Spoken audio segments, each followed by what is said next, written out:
Muy buenas tardes, sean todas y todos muy bienvenidos a esta primera sesión inaugural del seminario en representación proporcional.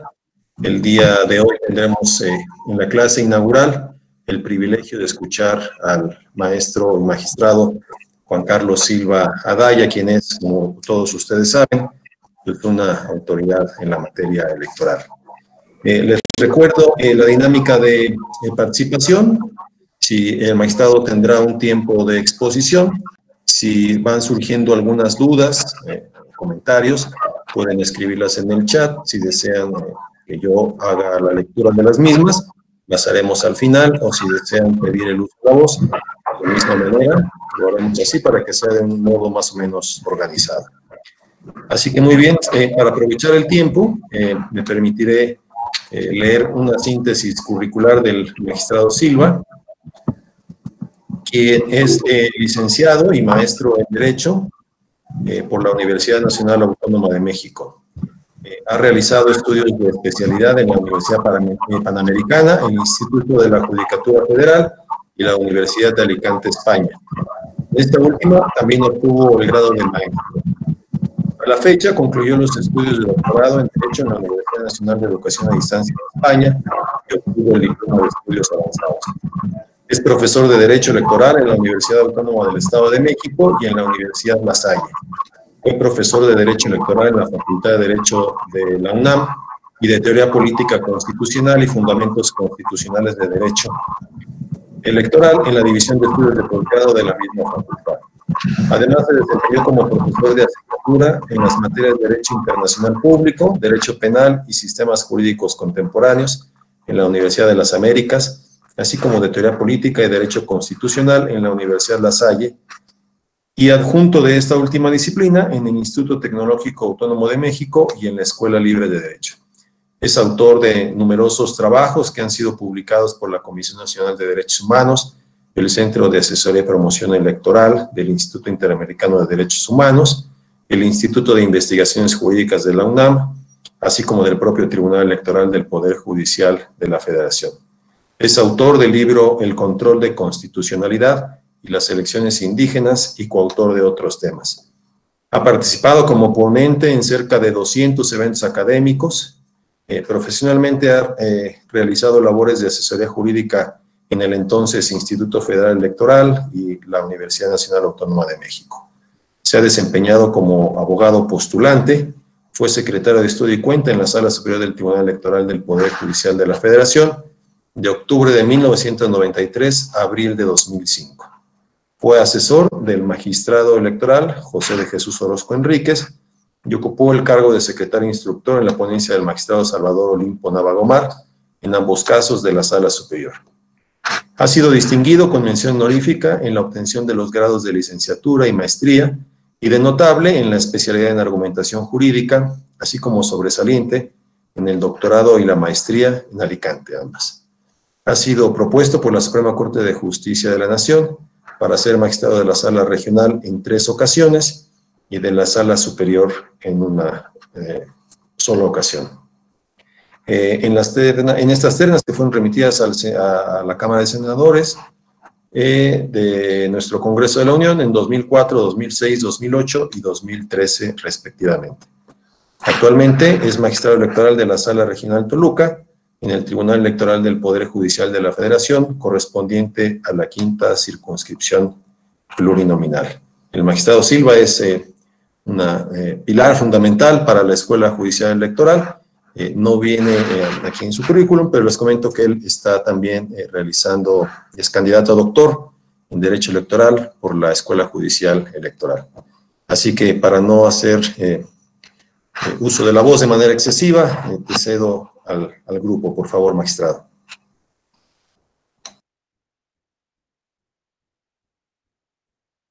Buenas tardes, como saludos a todos y a todos. Muchas gracias por tener la amabilidad de participar en este evento y de conectarse. Es una cantidad abrumadora, 148 personas, bueno, 47 ya. Espero que lleguemos por lo menos la mitad cuando concluya la exposición. y esto resulte provechoso para todos ustedes. Miren, como lo destacó el maestro Alejandro Camacho, quien es amigo del de La Voz, por eso es muy obsequioso en sus comentarios.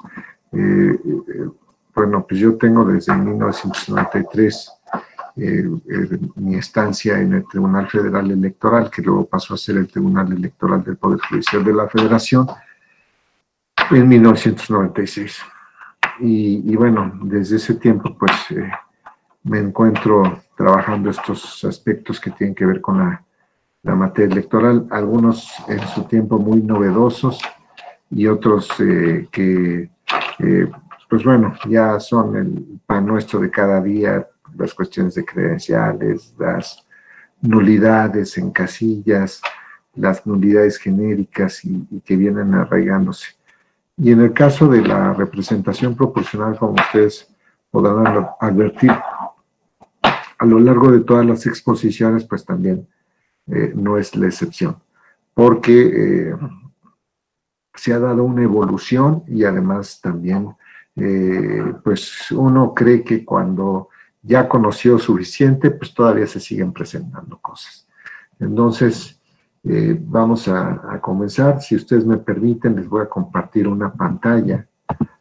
A ver, que a ver si doy con esto. Guardar, transmitir, traducir, ver código de página. A ver, copiar de por acá. Cambiar diseño de pantalla, cambiar fondo, activar subtítulos. Estoy buscando la parte para compartirles una pantalla. Bueno, pues aquí no está.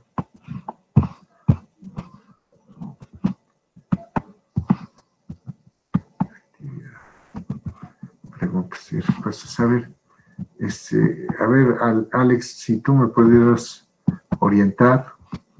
Sí, magistrado, debes tener tu presentación abierta en PowerPoint. Sí.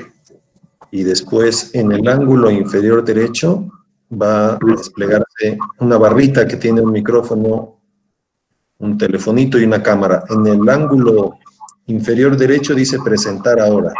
Ajá. Ahí hay que darle. Una ventana, ¿verdad? Pone una ventana y selecciona la presentación que ya tienes previamente abierta. No, pues no. A ver,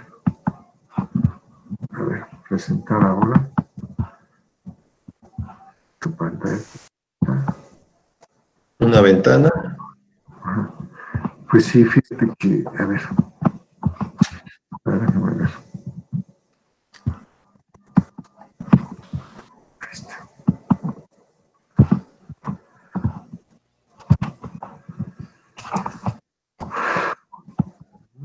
O si te resulta más fácil, si me la mandas por correo y desde aquí la vamos dictando.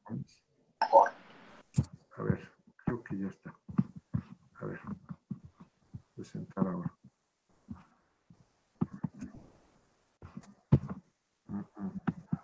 Yo creo que te la voy a mandar. Sí, con todo gusto. Son dos. A ver, archivo, compartir. Así sirve que si a ustedes les interesa, pues bueno, se pueden hacer del archivo. A ver.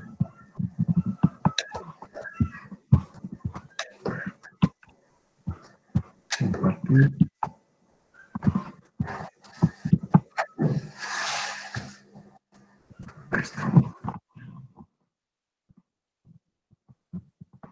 Ya está, Alejandro. Sí, maestro. Gracias. Y es la primera y después te voy a mandar otra más de una vez para...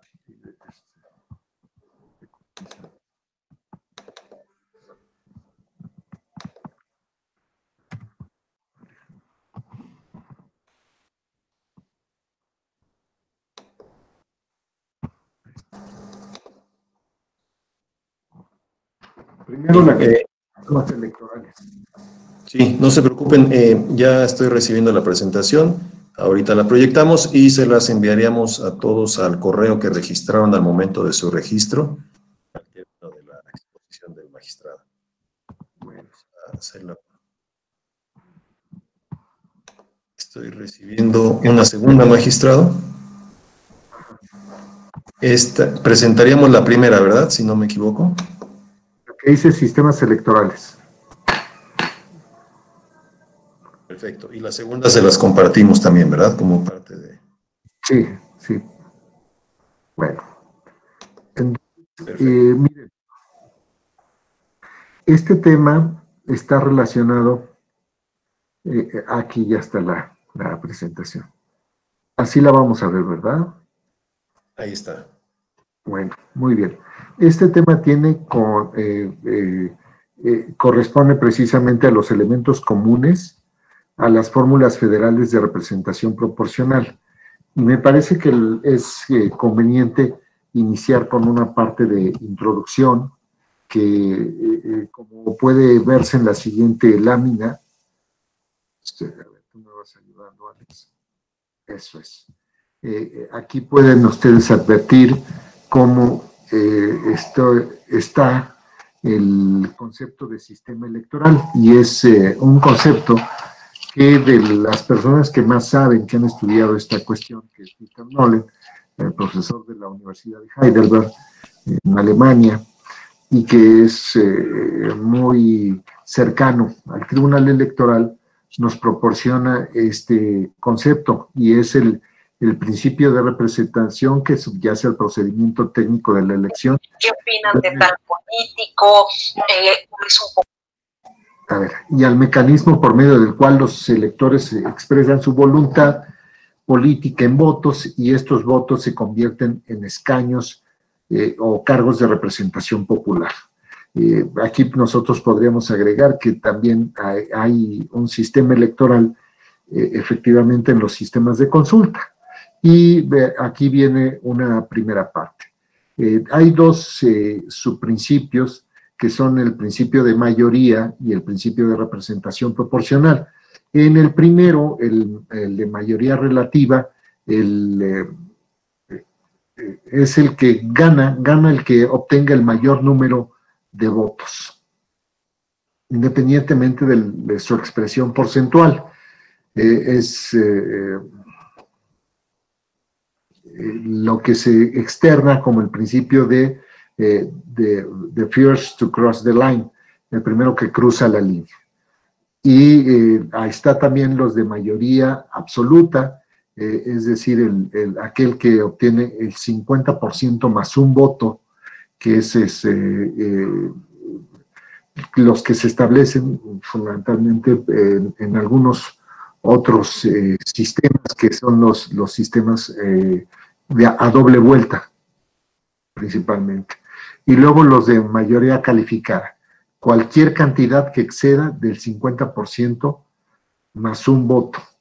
Y ahí estamos hablando, por ejemplo, que sería una mayoría calificada del 51%, que es muy distinto del 50% más uno. Si estamos pensando en una elección donde donde se obtienen 1000 votos, el 50% más un voto serían 501, el 51% serían 510, si no me fallan las matemáticas. En el caso de representación proporcional, pues están los sistemas de representación proporcional pura, impura y con barrera legal. A ver si me permiten, creo que tengo que hacer.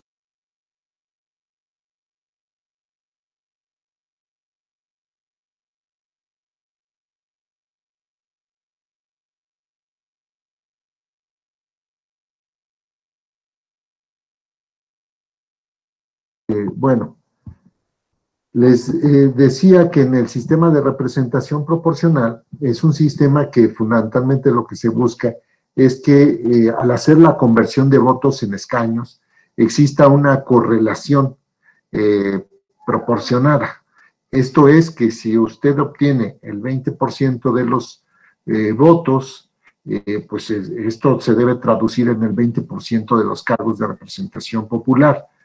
Y estos sistemas, los sistemas de representación proporcional pura, son aquellos sistemas en los cuales no se prevén ningún mecanismo que pueda implicar una distorsión. Así, por ejemplo, yo les diría, en el llamado sistema electoral mixto, segmentado o paralelo, que es el que combina mayoría con representación proporcional, pues esto no puede ser ya por definición un sistema de representación proporcional pura. Por eso cuando se advierte cómo la Suprema Corte, inclusive otro tipo de órganos, la misma Sala Superior, las zonas regionales, hablan del sistema de representación proporcional pura, a pesar de que se encuentran esta variable, pues bueno, debemos tomarlo con reserva. Significaría más bien una tendencia a establecer una mayor correlación entre votos y escaños, pero ya ese sistema no puede ser de representación proporcional pura. Tampoco lo serían aquellos sistemas en donde se establezcan barreras legales, por ejemplo, que obtengas el 3% o el 5% o algún otro porcentaje distinto, el 2% en su momento o el 10% como ocurre en otros países. También cuando, por ejemplo, se está hablando de distintas circunscripciones, pues eso tampoco puede ser un sistema de representación proporcional pura, porque pues va a haber variables. Recordemos que las sociedades son dinámicas y se van trasladando, moviendo de un lugar a otro. Hay fenómenos de migración, inmigración, etcétera. También hay decesos. Y los datos que se vienen dando, pues bueno, son con cortes a determinadas fechas para la conformación de los padrones electorales. Y entonces, pues esto también se va reflejando en un sistema de representación proporcional. Entonces, casi les voy diciendo qué es lo que no nos va a representar un sistema de representación proporcional pura, pero ya les dije, es también el sistema en donde existe esa correlación entre votos y escaños. 25% de los votos, usted tiene derecho al 25% de los escaños. Claro, pues va a haber momentos en que la proporción de votos, pensemos, tienes un 0.01%, pues bueno, a menos que fueran un órgano multitudinario, pues seguramente sí tendría representación, pero nos estamos refiriendo más bien a representaciones significativas. Luego ya estamos en los sistemas de representación proporcional impura, que son aquellos que tienen estas características que les he mencionado. También, por ejemplo, cuando existe un número fijo de integrantes de la Cámara. Cuando se establece, por ejemplo, términos hasta 300 representantes, pues esto es porque se trata de sistemas de representación proporcional que tienden más a lo puro, porque de esa manera, al permitirse hacer los ajustes en cuanto a las representaciones, se permite que exista una correlación mayor entre votos y escaños. México lo tuvo en algún momento en la Cámara de Diputados del Congreso de la Unión. Y luego, pues, se distingue entre los sistemas de barrera legal. Nosotros tenemos, pues, sí, un sistema segmentado, paralelo, mixto, aunque la expresión que utiliza Dieter Nolen es el sistema segmentado, es decir, van en dos vías, porque mixto podría ser confuso en cierta forma, ¿no? Pareciera que más bien estás metiendo elementos de mayoría y de representación proporcional, y pues, la verdad es que no es así, con independencia de que para que te puedan registrar tus listas debes tener un número mínimo de diputados por el principio de mayoría relativa. Bueno, luego están las cuestiones de los efectos. Se adopta un sistema de mayoría, un sistema de representación proporcional en función de un criterio que podríamos identificar nosotros como legitimidad.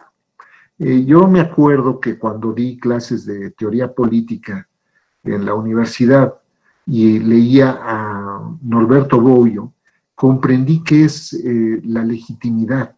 Y la legitimidad son aquellas razones que se adoptan para el diseño de un sistema de Estado, un sistema de gobierno, determinaciones que trascienden en la esfera de lo público y que existe la convicción de que efectivamente eso es lo representativo, eso es lo justo, eso es lo más cercano a lo que resulta una regularidad jurídica. Y entonces, créanmelo que algo que también he advertido es que cuando nosotros empezamos a revisar determinaciones que se adoptan por los partidos políticos y que finalmente se traducen en normas jurídicas, siempre hay que atender a estas cuestiones. Hay que ver la motivación, la justificación que se da por los partidos políticos. No todo es derechos humanos, no todo es pro persona, etcétera. Sí, admito que hay una transversalidad en cuanto a los diseños jurídicos, porque, pues bueno, tienen que respetar los derechos humanos, pero hay un espacio que escapa a este contorno de los derechos humanos y que es precisamente el que corresponde a la legitimidad política. Deben estar convencidos los distintos actores políticos de que lo que se traduce en normas jurídicas es lo que da satisfacción a sus expectativas. Los partidos políticos, como los actores políticos, finalmente se mueven por intereses políticos, pero sin desconocer que existen limitaciones. Estamos aquí hablando, por ejemplo, en el núcleo esencial, el núcleo básico, el límite de lo decidible, que sería esta parte de los derechos humanos, y todo lo que está fuera de ese aspecto nuclear es donde pueden adoptarse válidamente estas determinaciones. Entonces, mientras que no vulneres otros principios, por ejemplo, se habla, lo van a ver ustedes cuando hablen de paridad, mientras que no vulneres otros principios democráticos, tu autoridad podrá realizar estos ajustes. Y continuamente los partidos políticos, cuando determinan sus listas, cómo van a participar, los registros, admito que estaba hablando primero del diseño normativo, pues esgrimen el derecho de autodeterminación, autoorganización y autorregulación. Es decir, la autonomía de los partidos políticos para conducirse. Pero algo que no debemos desconocer es que finalmente los partidos políticos que son instrumentos, son vías, son mecanismos para posibilitar el acceso a los cargos públicos que no pueden anteponerse a los derechos de los demás. Pues bueno, estos efectos, vean, permítanme ustedes anticipar algo. Yo decía, bueno, pues uno recordará lo que nos decían apotegma de Pitágoras, ¿no? 2 más 2 son 4, y se acabó. Sin embargo, cuando estamos hablando de representación proporcional, pues 2 más 2 son igual a 5, 6, 7, 8 diputaciones de representación proporcional, precisamente por la forma en que se articulan las fórmulas por los propios actores políticos. Y los actores políticos ¿con qué van? Pues van con sus expectativas. ¿Y por qué están dando sus expectativas? Pues mira, vamos a ver el histórico de las votaciones. Y entonces tenemos un diseño así en el Estado, porque tienen el derecho de configuración normativa los congresos locales, en estos términos. Y el umbral va a ser con estas características, y fíjate que los de representación proporcional van a ser a través de listas, y un segmento, y otros de los mejores perdedores de mayoría. Y entonces, a partir de esto se va a conformar otra lista. Y fíjate que pues hay una circunscripción o hay 2 circunscripciones, y todo esto se va a hacer ¿en base a qué? Pues en base a las expectativas políticas de los actores políticos. ¿Qué es lo que me conviene? Por eso hay sistemas que dicen, este sistema favorece a los partidos medianos, a los partidos pequeños o a los partidos grandes. No se diga, por ejemplo, cuando vemos la cláusula de gobernabilidad, pues esto aquí lo que tenemos es un mecanismo que te garantiza a ti el control del órgano legislativo, del cuerpo colegiado. Sin embargo, pues bueno, es un aspecto que ya ha estado más reducido sus contornos. Entonces, así algunos dicen, oye, fíjate que en un sistema de mayoría, pues no existe esta correlación o esta correspondencia entre votos y escaños. Por ejemplo, pensemos en una votación en donde hay 10 candidatos. De estos 10 candidatos se obtuvieron para efectos de la exposición 100 votos en total.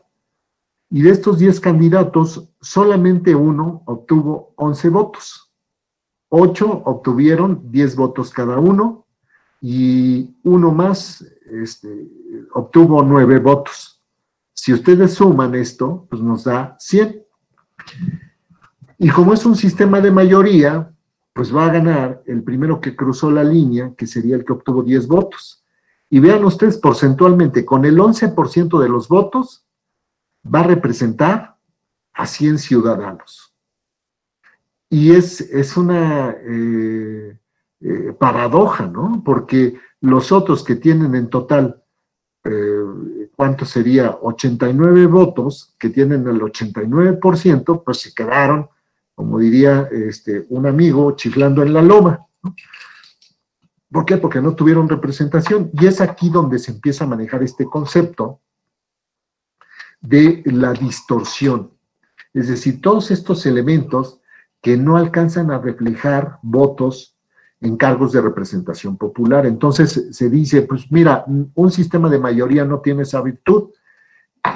Sin embargo, un sistema de representación proporcional pues buscaría que todas aquellas fuerzas que resulten significativas tuvieran una representación. Digo, aquí en este ejemplo, pues además era uninominal, ¿no? Para elegir a ese representante. Pero bueno, en los hechos tenemos esos datos. Entonces, el sistema de representación proporcional tiene más sentido cuando estamos hablando de órganos colegiados. Estamos pensando, por ejemplo, un ayuntamiento municipal, estamos pensando una legislatura local, 31 estados y la Ciudad de México, estamos pensando las 2 cámaras del Congreso de la Unión, y no tiene esta característica los cargos uninominales, cuando estamos pensando, por ejemplo, en Ejecutivo Federal, gobernador, jefe de gobierno o jefa de gobierno, entre otros. Diputaciones, que se eligen por el principio de mayoría relativa, 300 diputaciones, el Congreso de la Unión, y los 98, si no me equivoco, los senadores, ¿no? En fin. Bueno, luego dicen, el efecto reductivo entre los partidos políticos. Mira, pues es que el sistema de mayoría lo que tiende es a agrupar a las distintas fuerzas políticas a través de un sistema de bipartidismo. También se postula esto, ¿no? Porque pues finalmente los partidos políticos tienden a agruparse, inclusive a fusionarse. Veamos el caso de Estados Unidos, por ejemplo, en el Partido Demócrata y Republicano. Sí, había otros candidatos. Yo quedé sorprendido cuando vi que pues, no se llevó de los otros candidatos ningún estado, ¿no? A diferencia de otros procesos que me tocó presenciar. En fin. Luego, en la relación entre votante y elegido. Si yo les preguntara a ustedes desde el pasado proceso electoral, ¿qué recuerdan de las listas de representación proporcional? Pues seguramente nadie se acuerda oye, pues mira, en estas listas estaban fulanita o menganita, en fin. No, y pues no así cuando estamos pensando en mayoría. En mayoría, pues, oye, ¿tú te acuerdas quién es el diputado o quiénes fueron los candidatos que iban por tu distrito? Bueno, quizás algunos no se acuerdan, pero será más fácil acordarse precisamente por la relación de identidad la posibilidad de identificar a quienes encabezan las fórmulas, quienes representan las fórmulas en los distritos que son de elección uninominal, a diferencia de lo que ocurre en las listas. Y aquí yo les podría decir, pues bueno, cuando vamos a votar por diputados o senadores, generalmente nos dan una boleta y al reverso de la boleta vienen las listas. Y pues nadie las revisa, ¿no? Supongo, yo solamente las reviso, pero pues para ver cómo están los partidos, es decir, a quienes tienen como sus preferencias, cuáles serían sus cuadros o los candidatos que pretenden favorecer a través del encabezamiento de las listas. Sería un dato curioso, ¿no? Más que de otra manera, porque pues nosotros podríamos decir, es que los que aparecen en la lista pues serían los beneficiados, ¿no? Y los que aparecen al final pues son los que pues ya es el relleno, ¿no? Yo les diría, los sistemas de representación proporcional son unos mecanismos muy sencillos para saber, cuando pretendemos incursionar en la política, quiénes son nuestros amigos. Y si yo, por ejemplo, pensaría, si estuviera y pudiera postularme y le dijera a alguno de mis amigos, oye, pues me interesaría ir en la lista de RP, sí, cómo no, yo soy tu gran amigo, fíjate que tú vas en el lugar 40 de la lista. Pues además de que yo sabría de esa manera de que no voy a llegar, también descubriría que esa persona pues no es mi amigo, ¿no? Porque no me estaría colocando en un buen lugar. Pues bueno, pasamos a la siguiente lámina. Por favor.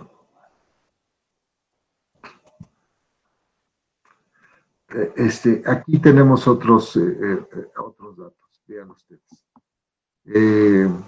Tipos de elecciones, unipersonales o uninominales, pluripersonales o plurinominales, que era lo que les venía señalando, que tendrían más sentido los sistemas de mayoría en otro mecanismo que en los unipersonales, que en los pluripersonales o plurinominales. Como ven, estos elementos técnicos también, si nosotros ya hemos tenido alguna aproximación a los sistemas de representación proporcional, los vamos a encontrar presentes. Tipo de elecciones, pues bueno, son uninominales, los de mayoría, los 300 diputados de mayoría relativa, independientemente de que sean fórmulas de propietario y suplente o propietaria y suplente. En el caso de las senadurías también, los que se eligen por mayoría y los de representación proporcional, pues bueno, serían los que van en las listas, en cada una de las 5 listas de diputados de representación proporcional, 200 diputados de representación proporcional, junto con los 300 hacen un total de 500, de esos 200 son 5 listas de 40 diputaciones. En cada una de las demarcaciones, que serían las circunscripciones electorales plurinominales. Y los otros son los distritos uninominales. En el caso de los senadores tenemos una lista nacional plurinominal y tenemos las fórmulas que van, las 2 fórmulas que van por cada entidad federativa para los uninominales. Recuerden que se elige se le dan 2 lugares al partido político que obtiene la mayoría, a la primera minoría se le da uno de los 2 que registró y luego los otros se integran de la lista nacional en todo el territorio de la República, que serían los plurinominales.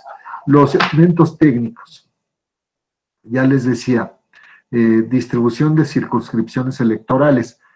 Aquí circunscripciones electorales nosotros podríamos identificarlo como un género. Circunscripción quiere decir demarcación.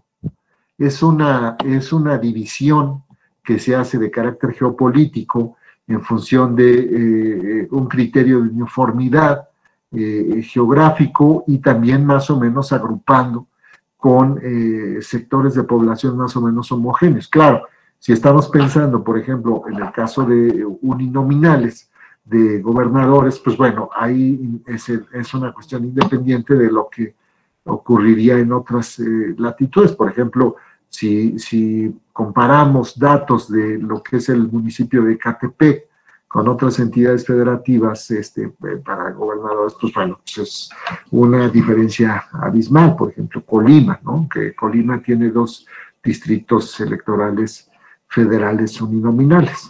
Bueno, y los plurinominales, que era lo que ya les estaba explicando, el número y el tamaño.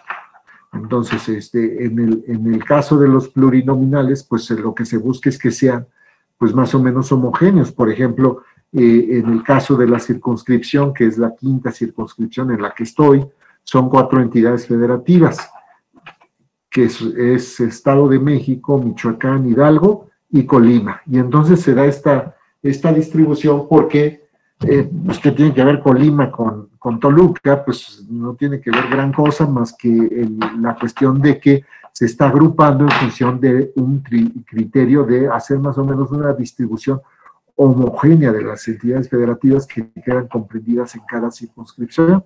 Si ustedes ven el caso de Jalapa, pues bueno, Jalapa comprende la Sala Regional Jalapa, que es la 3ª circunscripción electoral uninominal. Pues bueno, Veracruz, Tabasco, Campeche, Yucatán, Quintana Roo, Chiapas, Oaxaca, que son, pues si no me fallan los números, pues creo que son 7 entidades federativas, ¿no? Pero también está atendiendo este criterio que les estoy señalando.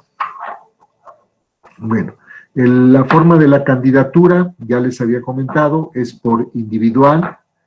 Para efectos prácticos, en el caso de los de mayoría, pues sería fórmulas, propietario y suplente, pero sigue siendo uninominal, y listas, y con la característica de que nuestras listas son listas cerradas y bloqueadas. ¿Esto qué quiere decir? Que no puedes alterar en lo bloqueado el orden en que aparecen los candidatos, y cerradas no puedes incluir candidatos de los que están en la lista adicionales. Y luego está la cuestión la forma de votación, que es un voto único. Aquí quiero destacar otro aspecto. En el caso de las elecciones las cámaras del Congreso de la Unión, lo que ha establecido la Sala Superior es que se trata de un voto único con doble efecto. Entonces, ¿esto qué quiere decir? Cuando ustedes van y votan en la urna, cuando vamos y votamos en la casilla electoral, nos dan una boleta y nosotros únicamente nos preocupamos por marcar el anverso, los de mayoría. Vota uno por el partido rojo, el partido verde, morado, el amarillo, el que sea, y ese voto vale para mayoría y para representación proporcional. Yo me pregunto, bueno, ¿qué pasaría si a alguien se le ocurre decir, pues, ¿sabes qué? Yo voto en el anverso así y en el reverso de otra manera? Pues todavía no me he encontrado un asunto así, les confieso, independientemente de que me ha tocado abrir muchos paquetes y revisar boletas y calificar los votos, y he visto otras cosas curiosas, ¿no?, que reflejan el imaginario popular de cómo se vota. A veces ponen una palomita en uno y en otro ponen un tachecito, o varios tachecitos, y en uno una palomita o una cara sonriente, y bueno, pues hay que darle efecto a esos votos, pero una cuestión así no la he encontrado todavía. Y serían por las características de nuestra forma de votación, que es el voto único. Hay ocasiones en que se dan 2 o más votos, tanto en los sistemas de mayoría como en los de representación proporcional, por ejemplo en Sudáfrica, y esto es con el propósito de ir armando, tanto en de 2 o más votos en la acumulación alternativa, mayorías ya de entrada desde el propio diseño. Me tocó ver este sistema en el caso de la elección interna del Partido Acción Nacional, y pues créanme lo que fue en alguna elección interna, y pues fue verdaderamente una sorpresa, ¿no?, de cómo se estaba utilizando esto, que pues es es técnico, y que lo que pretende es precisamente construir mayorías y evitar la segunda vuelta de una buena vez. Y luego les decía la transformación de votos en escaños. Entonces, ¿cómo se van a dar todas estas cuestiones de la articulación de los elementos en las fórmulas? Pues son decisiones políticas, como ya les había señalado. Vean ustedes en el siguiente cuadro, por favor, don Alejandro.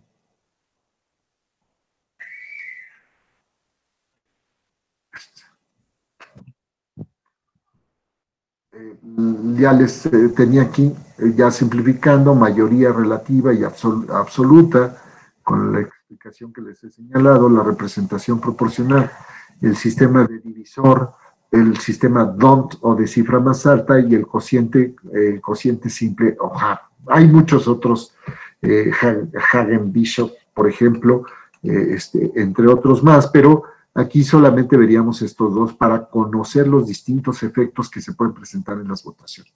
Forma de la candidatura y de la votación, ya les había dicho, la relación entre elector y candidato diputado, relación entre candidatos diputados y sus respectivos partidos, la planeación de la composición de los grupos políticos por los partidos políticos. Y bueno, esto pues no es una situación que resulte extraña o meramente técnica. Ustedes recordarán cómo se han presentado estos casos de los kiwis, los diputados sandía, cómo van las asignaciones o cómo están en un lugar las diputaciones y después dicen, no, pues ya me voy a volver independiente y ya después ya no voy a estar con el partido que me llevó al cargo, sino finalmente con otro partido. Y pues bueno, son cuestiones que es lo que se ha manejado en la ciencia política como el transfugismo.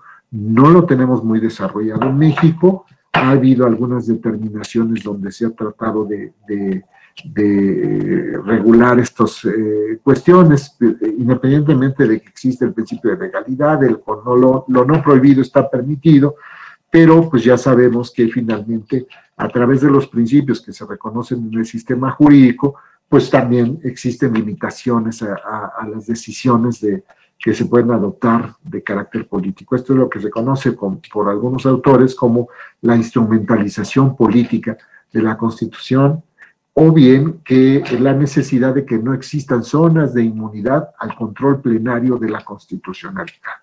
Pero pues vamos a ver cómo juegan los principios, porque los principios son mandatos, como dicen algunos, mandatos de optimización que nos permiten a nosotros dar una solución a los problemas que se vienen planteando. Luego, entonces ya les decía mayoría, RP, y el segmentado, mixto o paralelo. El siguiente, querido Alex.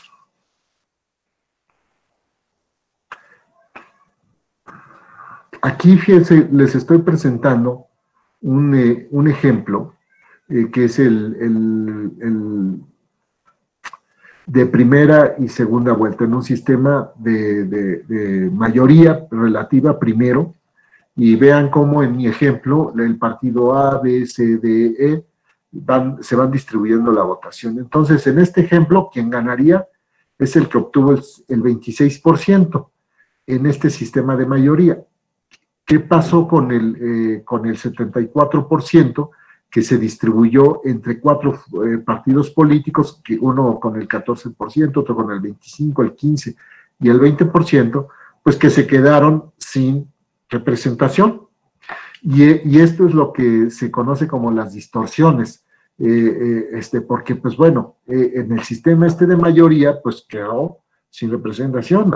Yo recuerdo que cuando escuchaba estas críticas, no, es que el anterior titular del Ejecutivo Federal obtuvo menos votos y sin embargo nos está representando a todos los mexicanos. Pues bueno, pues es que es un sistema de mayoría y esto funciona así. Si fueran, pues no sé, una fórmula de la presidencia y la vicepresidencia, bueno, a lo mejor tendríamos ahí un efecto distinto. Pero bueno, pues no como en Estados Unidos. Pues sabemos que en Estados Unidos, pues bueno, la fórmula es del Partido Demócrata, presidente y vicepresidente, y Partido Republicano, Partido Demócrata. Y bueno, pues tendría que buscarse una solución diversa. Lo cierto es que aquí en nuestro ejemplo, el primero de mayoría relativa, el 74% se quedó chiflando en la loma. Y en el otro, que es el sistema de mayoría absoluta, vean ustedes, aquí estoy planteando un ejemplo de primera vuelta y segunda vuelta. El partido A, utilizando los mismos cifras del ejemplo anterior, obtuvo 260,000 votos, que representa el 26%. Y la regla es, de todos los partidos que participan, gana el que al menos obtenga el 50% más un votos. O sea, no el 51%, sino el 50% más un voto. Así está nuestro sistema. Sí, podría ser alguna otra cuestión, el 51%, el 52%, el 60%. Entonces ya ese no es un sistema de mayoría absoluta, es una mayoría calificada. Pero ¿qué es lo que se busca en estos sistemas a doble vuelta? Se dice, pues, una mayor legitimidad, una mayor representatividad. Y yo diría, pues bueno, está bien, si lo quieres construir así, pero el secreto del asunto no está en la mayor legitimidad. La legitimidad te la va a dar pues el que cumplas con las reglas del juego. Pues que registres las listas paritarias, vertical, horizontal, que sean electos en procedimientos democráticos en los partidos políticos, porque luego después pues sucede que hay cosas así. Yo digo, pues se encuentran, pues es que tenemos el sistema de catafixias o tómbolas, o cuestiones así. Oye, pues eso qué es, ¿no? Digo, yo diría, pues hagamos la del librito. ¿Y la del librito qué es? Pues las primarias, todavía las encuestas, pues de acuerdo, los sistemas de consulta, ¿no? Sondeos de opinión, en fin, pero también diría, pues esto tendría que estar regulado muy claramente, abonar en beneficio del principio de certeza, para que todo el mundo tenga claras las reglas del juego. Oye, ¿cómo estamos participando? Y entonces tú me emites una convocatoria, yo acudo en esa convocatoria porque ya sé cómo va a operar y tengo la idea de que es claro. Pero pues, ¿qué está pasando? Pues emites una convocatoria y después haces las coaliciones y entonces pues todo se va al traste, ¿no? Pero bueno, aquí en este sistema es lo que se busca y resulta válido, porque podríamos decir que son las expectativas, como ocurre en muchos países, en los sistemas a dos vueltas, Colombia, por ejemplo, Bolivia, de cómo se van dando. Entonces, aquí en el segundo cuadro de esta lámina aparece la primera vuelta. Como podemos ver, ninguno de los partidos políticos obtuvo el 50% más un voto. Entonces, pues se lleva a cabo una segunda vuelta y se empiezan a eliminar. Y se eliminan los otros actores que no tienen votaciones altas para que sean precisamente los que aglutinen a esas mayorías y le den una mayor representatividad. No, aquí les debo decir, arbitrariamente señalé los datos del ejemplo, y entonces vean cómo aquí también les estoy diciendo, el partido A obtuvo 400,000 votos, que representan el 44.4%. Y el otro partido obtuvo, a ver, aquí ya veo que alguien abandonó la reunión, pero me estorba, 500,000 votos, que representan el 55.5%. Y entonces aquí pues, cualquiera se sorprendería, oye, pero ¿por qué está así? Y pues les voy a decir porque pues puede pasar, esto puede pasar. Resulta que yo sé que, por ejemplo, en términos futbolísticos, ¿no? A ver si no digo una insensatez, cuando todo el mundo le juega al América, pues todo el mundo le juega bien, ¿no?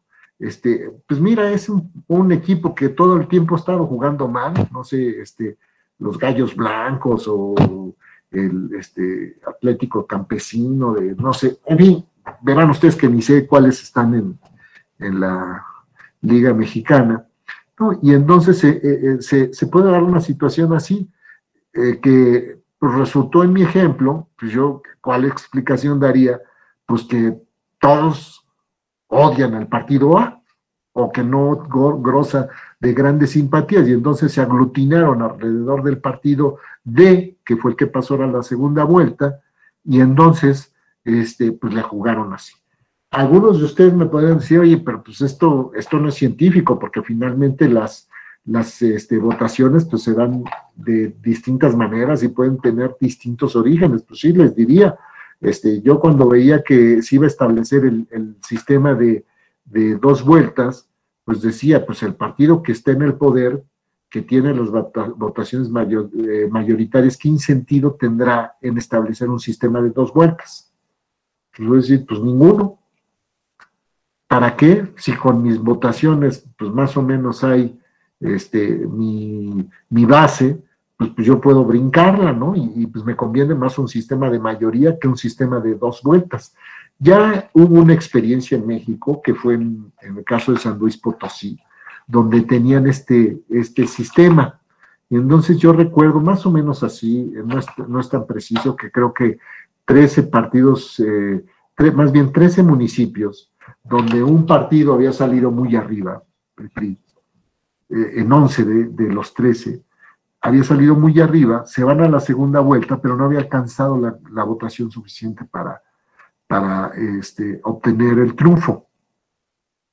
Se va a la segunda vuelta y pues le pasó lo que a la América. Todo el mundo le jugó en contra, y pues de los 11 que había salido con votación más alta, solamente conservó 2 y en los otros los perdió. Y entonces, ¿ustedes qué creen que pasó para la siguiente elección? Pues reformaron la ley electoral en San Luis Potosí y ya no dejaron el sistema de 2 vueltas, ¿no? Entonces, pues, ¿y que esto es malo, es indebido? Pues no. Yo lo único que creo es que estamos admitiendo que finalmente los partidos políticos, o reconociendo, se mueven en función de códigos políticos, expectativas. A ver, cómo nos ha ido en los pasados procesos electorales, cuáles son nuestras expectativas, qué alianzas, si yo me empiezo a aliar con estos partidos políticos, qué es lo que me van a reportar o no me van a reportar. Y pues tiene que ver, no solamente con votos, tiene que ver con cuestiones de espacios en tiempo, si es el caso que se permite, apoyos, representaciones en las casillas, etcétera, entre otras cuestiones. A ver, el siguiente. Vean ustedes cómo en la siguiente lámina tengo un sistema de método DONT o de divisor simple. En la circunscripción se van a elegir 10 congresistas. La votación válida es de 10,000. Y entonces aquí se empieza a hacer la división. El primer partido obtiene, el partido A, 4,160 votos. El partido B, 3,380. Y el partido C, 2,460 votos. Y entonces empezamos a dividir estas cifras, las votaciones que obtuvieron entre 1, 2, 3, 4, 5, en fin, números que sean necesarios. Y entonces empieza 4,160 entre 1, pues ese te da a un escaño. Luego 3,380 entre 1, pues te da te da también el lugar 2, otro escaño. Entonces vean ustedes, conforme aquí, imaginemos que nosotros, cuando empezamos a dividir los partidos, cuando empezamos a considerar los datos, es como si alineáramos todas las cantidades, las cifras, en una sola columna. Y entonces vamos a ir de la cantidad más alta a la cantidad más baja. Por eso está 4,160, sería el escaño 1. 3,380 el escaño 2, porque es la más alta. 2,460 el escaño 3. 2,080, dividí 4,160 entre 2, me da 2,080, me da lugar al escaño 4. 3,380, ya estoy en el partido B, entre 2 me da 1,690. Ahí es el lugar 5. Y luego 2,460 entre 2 me da 1,230. Este sería el lugar 7, pero primero va a ir el lugar 6 que se le dio al partido A. Y entonces vean cómo se van agotando. Finalmente se cumple con este ejercicio de ir asignando cargos de representación popular. Y entonces, de tal manera que veamos cómo el partido A obtuvo 4, las posiciones 1, 4, 6 y 9. El partido B obtuvo 4, las posiciones 2, 5, 8 y 10, y el partido C, las 2 posiciones. Si esta cuestión hacemos una representación porcentual, pues nos van a presentar variables, como diría alguien, si lo utilizamos en un término mercantil, pues resulta que los partidos A, cuando estaban, yo lo explicaba así en la Facultad de Derecho, pues cuando están cambiando o canjeando sus votos por diputados, pues nada más alcanzaron a comprar tantos, porque es lo que les alcanzó, pero en este sistema de divisores. En el siguiente cuadro, esto nos va a dar más claridad, por favor. Vean, aquí estamos el método Hart o de cociente simple, que es más o menos el que utilizamos nosotros en nuestro país. Y es también el caso, se van a elegir 10 congresistas, la votación válida es de 10,000, en la primera ronda es por cociente simple y en la segunda por resto mayor. No hay barreras legales. Y entonces, aquí vamos. Determinación del cociente simple, 10,000 entre 10 es igual a 1,000. O sea, cada vez que tú tengas 1,000, vas a poder comprar diputaciones. Y entonces, el primero que tiene 4,160, pues compró 4 diputaciones. El tercero que tiene 3,380, compró 3 diputaciones. Le quedan 380. El partido C, que tiene 2,460 entre 1,000, 2 curules. Y ahí vean cómo ya les van quedando sus restos. 160, 380 y 460. Y en la segunda ronda es por resto mayor. ¿Quién tiene el mayor resto mayor? El partido C. Entonces veamos aquí cómo, en este caso, a quien le salieron más baratos los naranjas, entiéndase, diputaciones, fue al partido C. ¿Por qué? Porque él con 2,460 pudo comprar 3. Y al que le salieron más caros fue al partido B, porque él tuvo 3. Si recordamos las cifras del ejemplo anterior, ahí el sistema de cociente, de divisor simple, favoreció al partido mediano, al partido B, porque fue el que obtuvo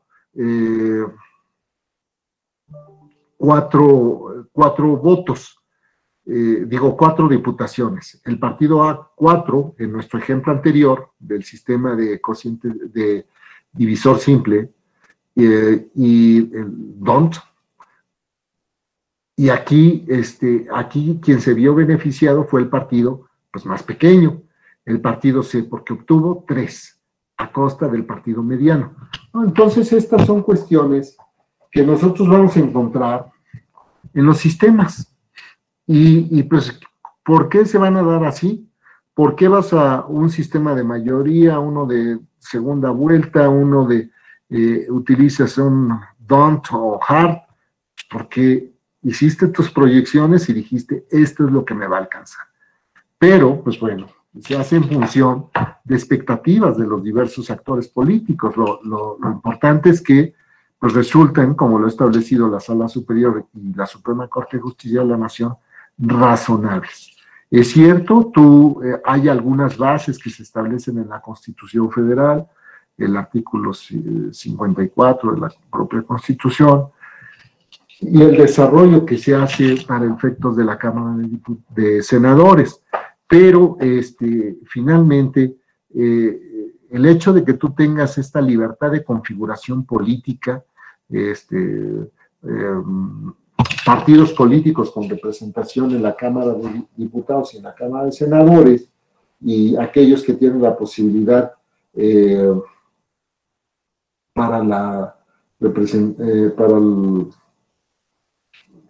fin, pues tendrán tendrán que respetar esas bases y también sujetarse aunque tienen decía el Congreso de la Unión, esta libertad de configuración política, tendrán que sujetarse al sistema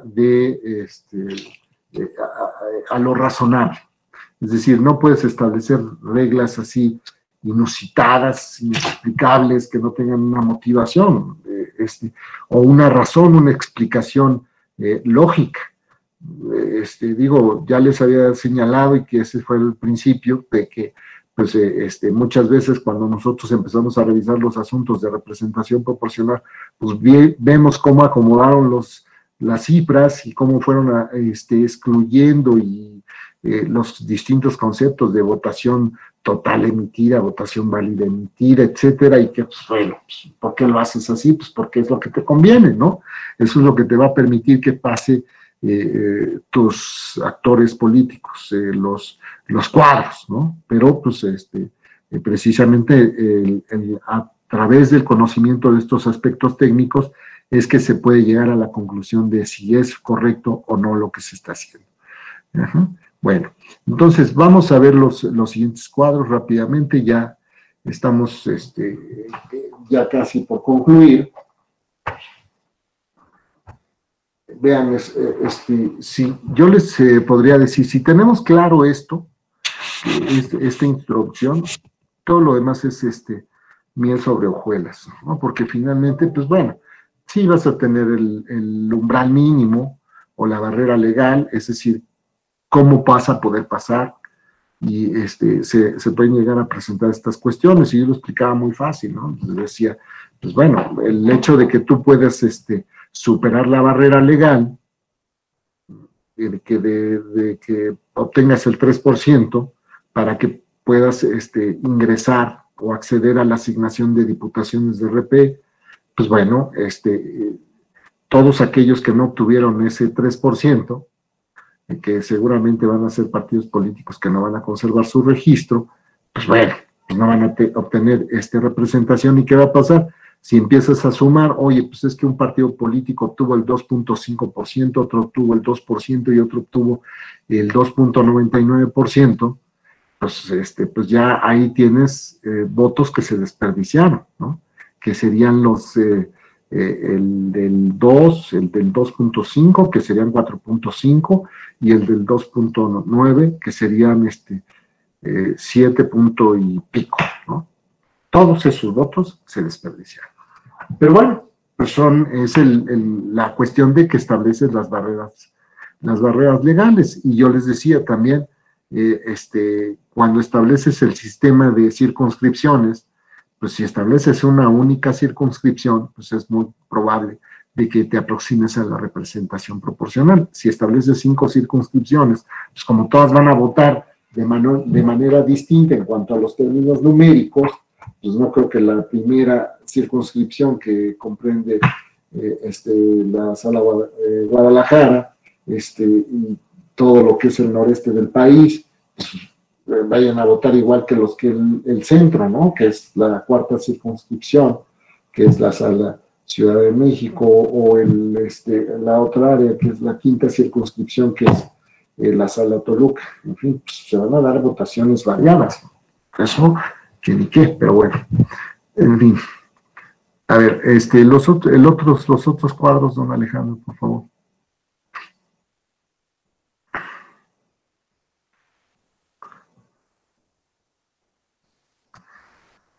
Mira, aquí rápidamente es un recorrido de lo que aparece en diversas disposiciones legales, constitucionales, y también de precedentes de la Sala Superior. A ver, la siguiente lámina, por favor, y que nos permiten a nosotros ir reconociendo. Entonces, viene la previsión de bases en materias de partidos políticos, órganos electorales y procesos electorales. Y estas están dadas precisamente por la Constitución. Entonces, todo lo que se determina por el constituyente permanente, definitivamente pues, no puede ser subvertido por la reglamentación que se hace en las diversas leyes correspondientes, tanto la Ley General de Partidos Políticos políticos como la Ley General de Instituciones y Procedimientos Electorales. Ahí tienen su límite, aunque se trata de leyes marco, que no solamente se ocupan de la cuestión federal, sino también de lo que ocurre en los estados, en los municipios. Pues bueno, pues hay que ver cómo está el sistema de distribución de competencias, porque muchas veces tanto el Congreso de la Unión como las legislaturas locales tienen esa tentación de reflejar esas expectativas en sus normas, y pues, bueno, pues déjame ver si está de acuerdo con las bases, y si por otra parte no estás rebasando lo que se determina en las leyes marco, que son estas que menciona.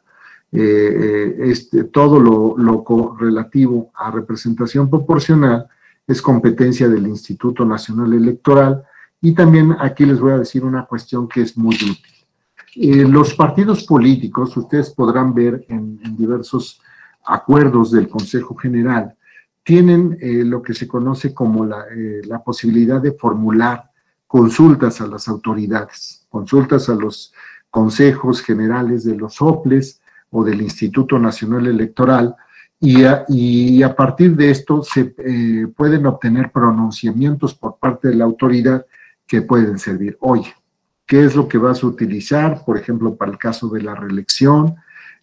¿Cómo se va a regir lo relativo al registro de el principio de paridad?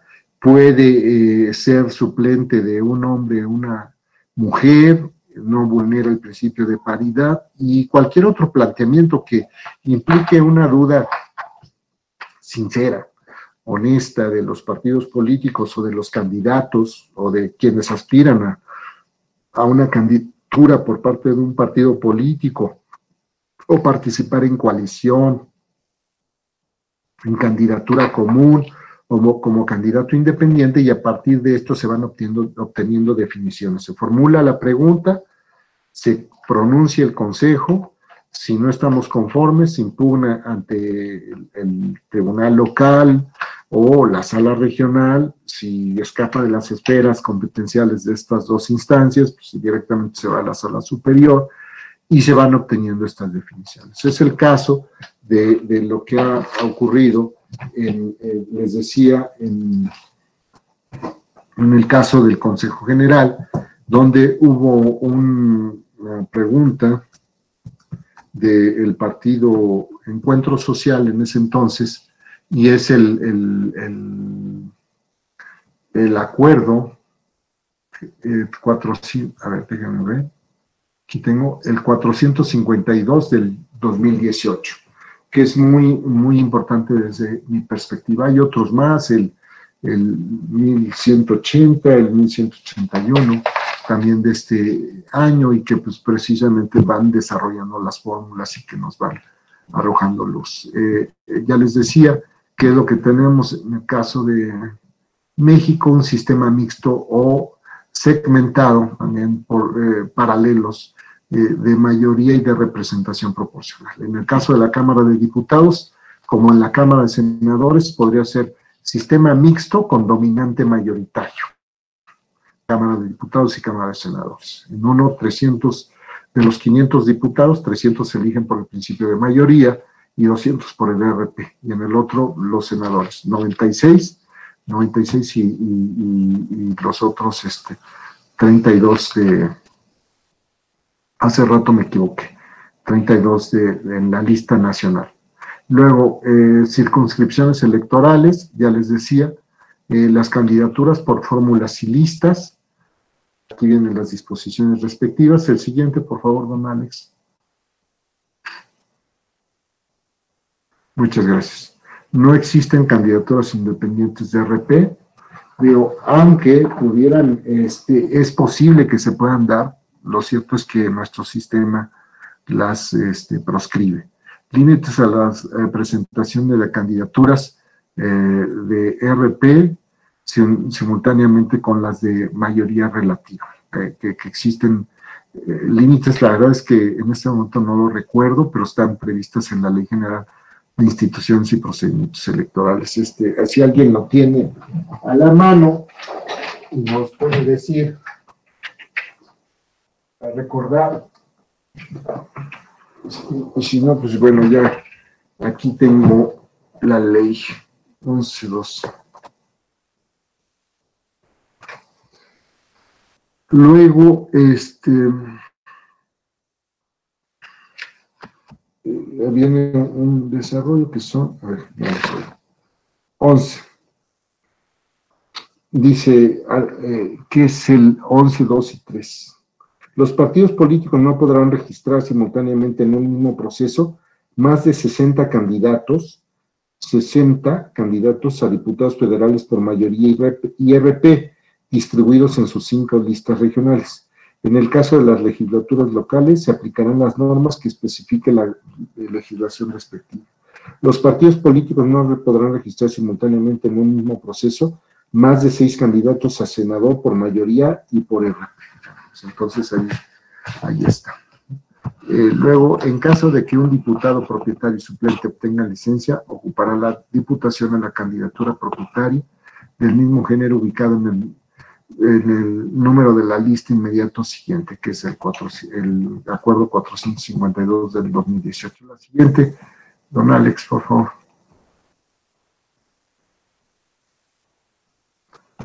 Bueno, aquí vienen algunos conceptos que pues evidentemente tienen su reflejo en la ley: votación total emitida, votación válida emitida, votación nacional emitida, votación nacional efectiva, y cómo se van descomponiendo en fórmulas. Pero bueno, yo aquí nada más los voy a mencionar porque finalmente ustedes tienen un módulo que es diputaciones diputaciones federales y senadurías. Entonces, creo que ahí se va a agotar, ¿no? Y finalmente, al siguiente cuadro. Don Alex. Lo dice: número mínimo de registro de candidaturas de mayoría para el registro de listas de RP, partido político y coalición inclusive, ¿no? Que es lo que deriva del artículo 54, párrafo 1, que puedas registrar tus listas que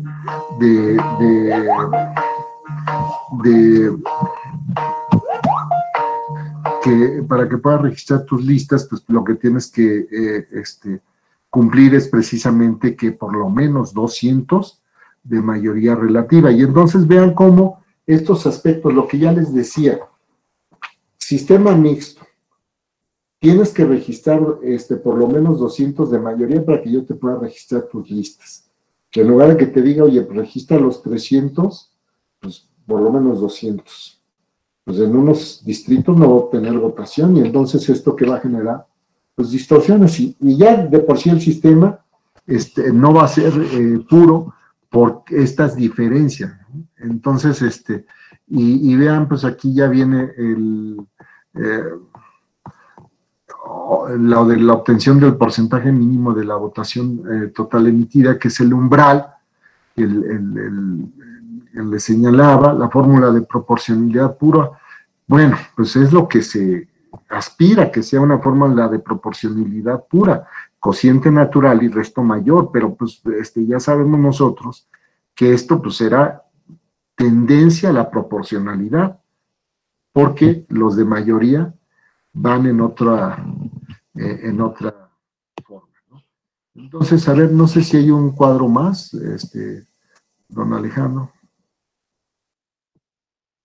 Bueno, el principio de paridad del encabezamiento de las listas alternando por cada periodo electivo, es decir, la lista que ya estuvo encabezada por un género, a la siguiente le va a tocar encabezarla un género distinto, las fórmulas del mismo género y alternación de los mismos, que es lo que se conoce como la paridad vertical, y en el entendido de que, bueno, pues ya tanto la sala superior como las salas regionales han flexibilizado esto, porque, pues bueno, finalmente como es un piso mínimo, lo de la paridad, pues también se admite que pues, tú tengas más mujeres en las listas, ¿no? Porque el objetivo de esta acción afirmativa es precisamente empoderarlas, y que inclusive el suplente de la fórmula pueda ser mujer.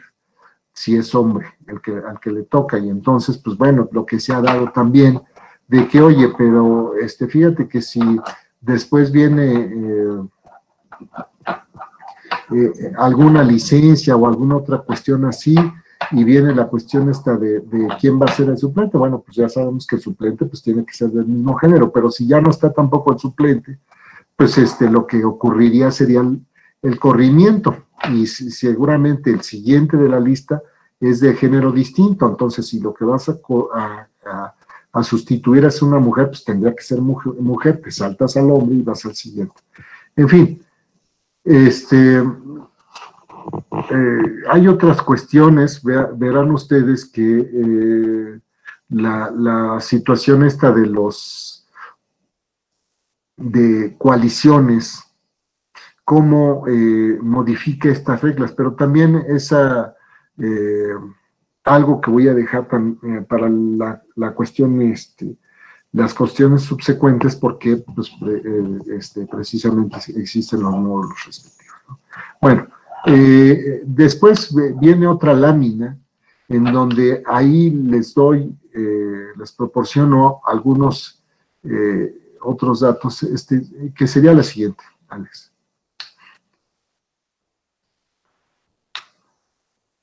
La siguiente, que es ya más operativos, los acuerdos del Consejo General del INE y los precedentes de la Sala Superior, que creo que les van a ser de utilidad, y también las acciones de inconstitucionalidad. Las otras láminas, si regresamos a la pasada, Alex, por favor.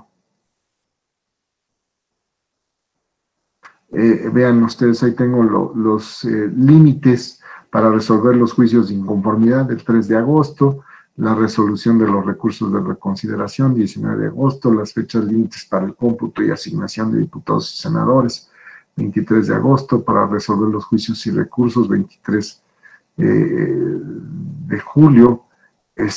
Luego el presidente del Consejo General expedirá las constancias de asignación, y la cuestión esta de los requisitos de elegibilidad, que pues también se establece para cada cargo, ¿no? En fin, bueno, si ustedes no tienen objeción, pues aquí me voy a detener y podemos pasar a la fase de las preguntas. Pues ya estamos con el tiempo encima, nos quedan 9 minutos, pero pues con gusto revisamos esta parte.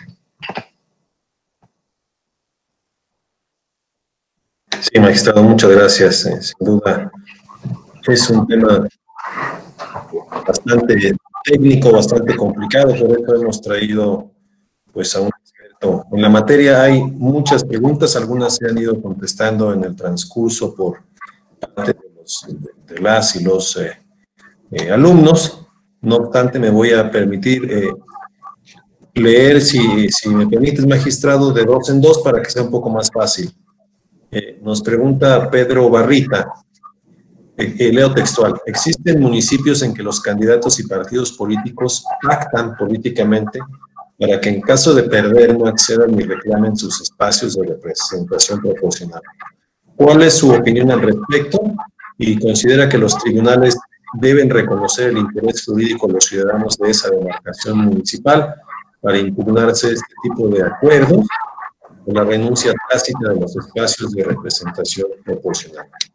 Esa es la primera pregunta, magistrado. Si me permites, leo la pregunta de David Hernández, que dice: en Hidalgo, bajo una reforma en 2019, el segundo partido político que resulta de la elección en un municipio accede a representaciones proporcionales, empezando con el candidato que encabeza la planilla por un candidato a presidente y síndico. ¿En algún otro estado hay un caso similar? Serían estas 2 primeras, magistrado.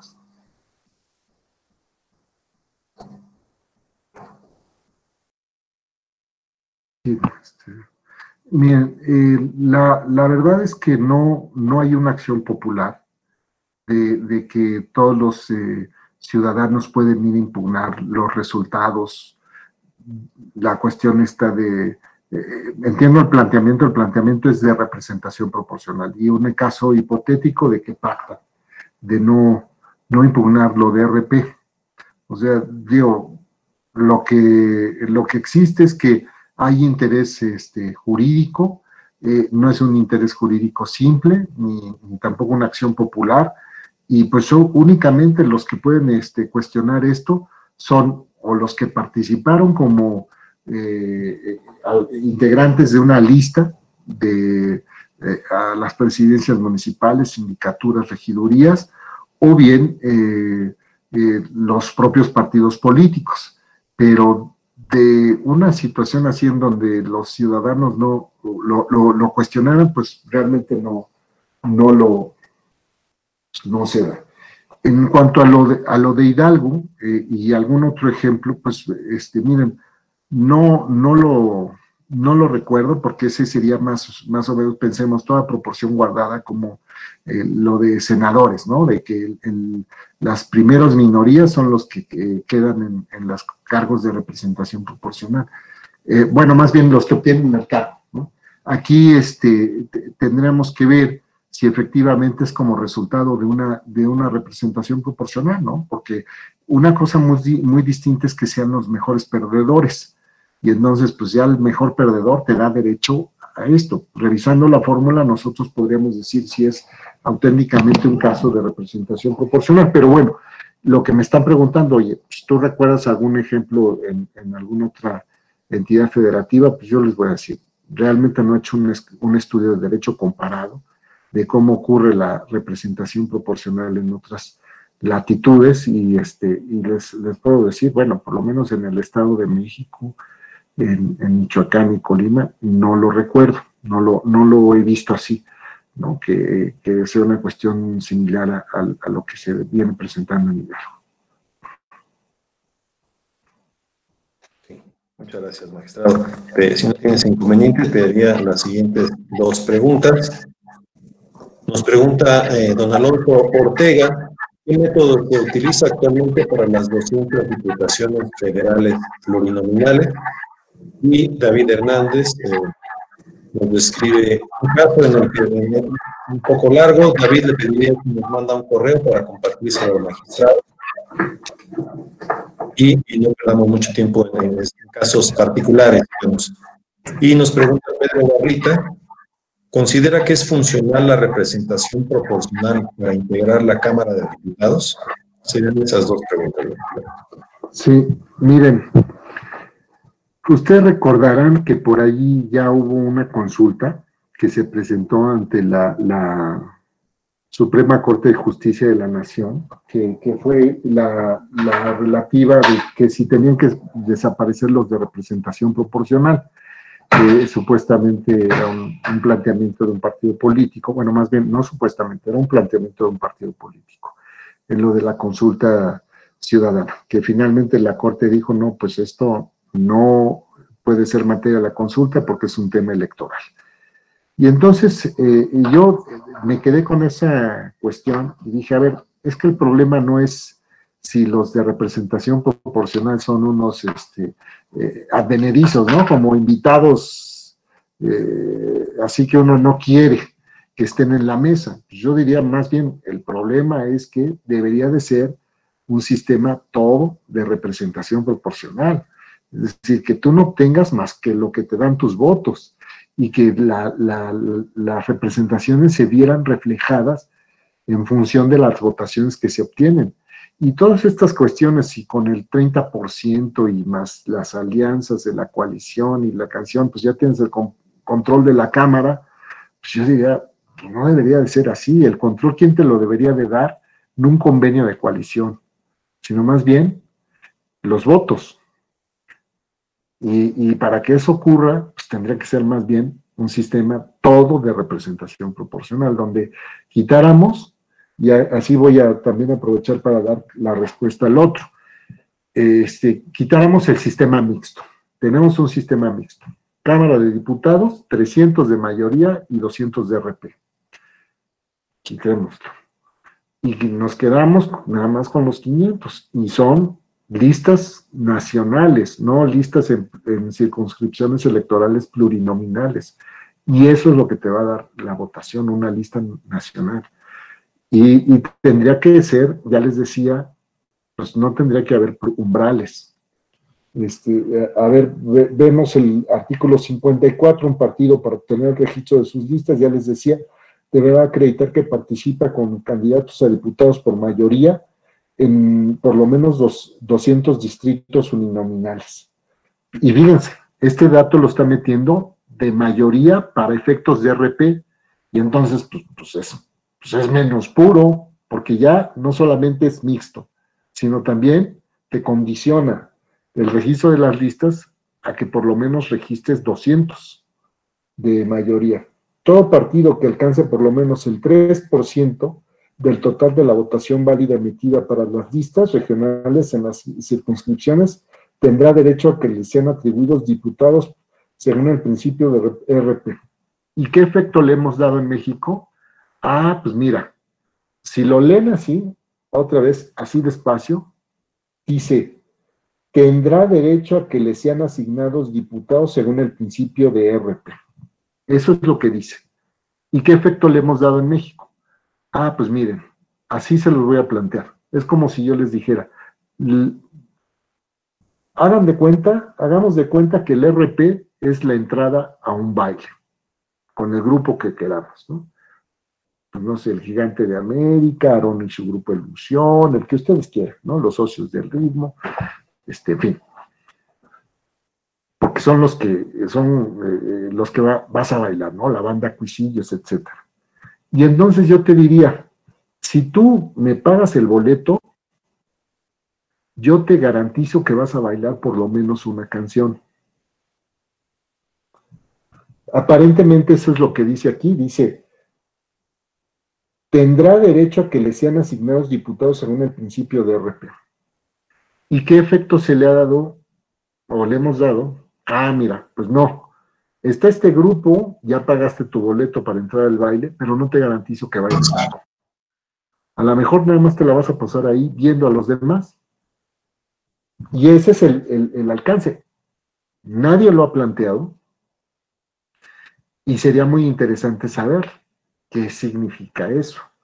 El efecto que se le ha dado en la legislación secundaria es, tienes derecho a participar en el proceso de RP.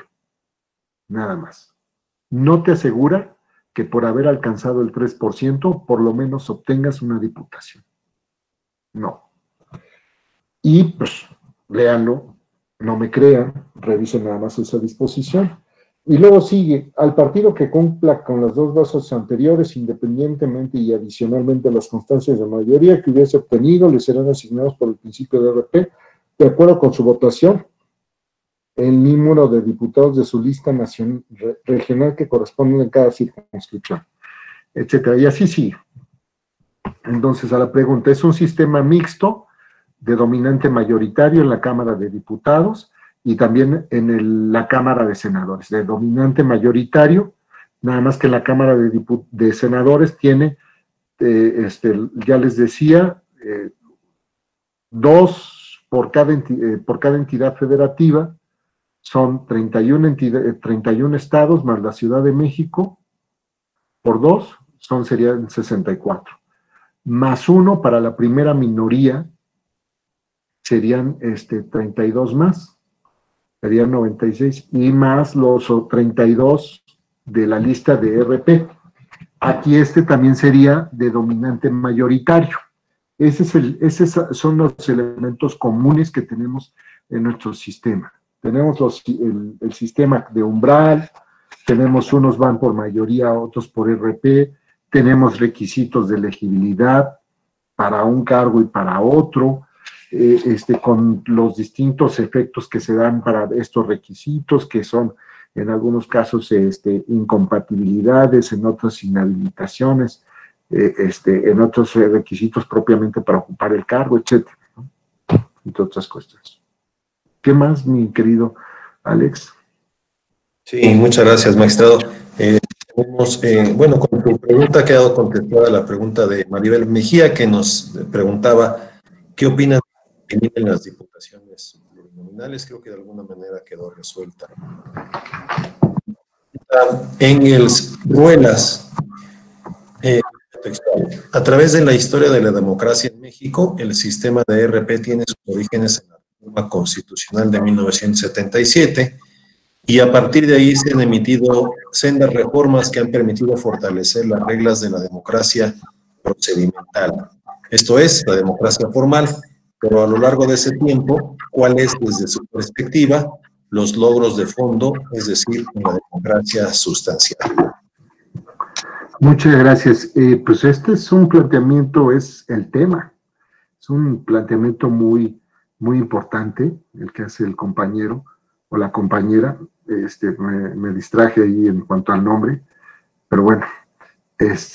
¿Por qué? Porque efectivamente lo que sí se tutela en nuestra Constitución es la democracia como un sistema de vida.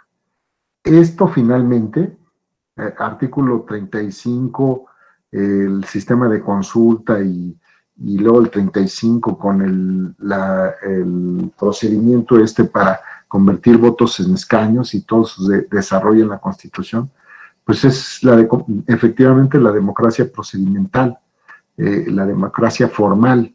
Si nosotros vamos con una persona de un grupo desaventajado que se encuentra en extrema pobreza y le decimos, oye, pues alégrate porque la buena noticia es que pues, somos muy democráticos y tú puedes votar, pues nos va a decir a lo mejor, ¿sabes qué? Esa democracia no me gusta, a mí lo que me gusta es el artículo 3º, no sé si es la fracción séptima o la octava, creo que es la séptima, democracia como un sistema de vida, el constante mejoramiento de la población, y eso es lo que yo creo que se debería de privilegiar. Entonces, sí, en efecto, pues es un procedimiento y con todas las vicisitudes y cuestionamientos de como dice un amigo, la picardía electoral, ¿no? De todos los cuestionamientos que se dan, de que si hubo alguna irregularidad de recursos públicos o campaña anticipada o alguna situación así, presión hacia los electores,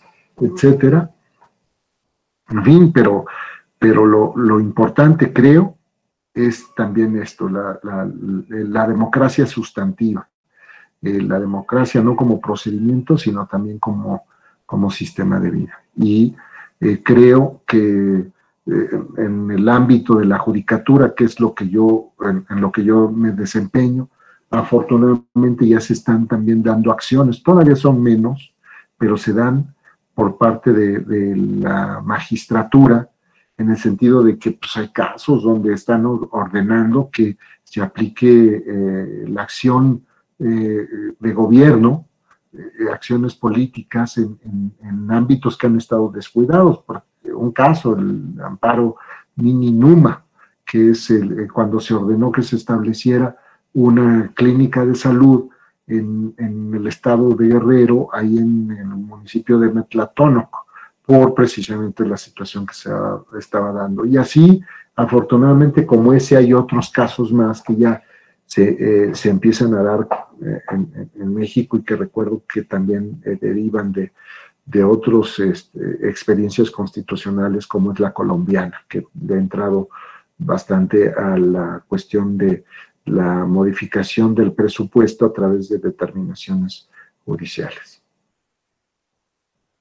Sí, muchas gracias. Bueno, nosotros antes, ustedes recordarán que teníamos la posibilidad de dictar sentencias en donde pudieran manejar el presupuesto las comunidades indígenas o comunidades que se regían bajo el sistema normativo interno de pueblos equiparados.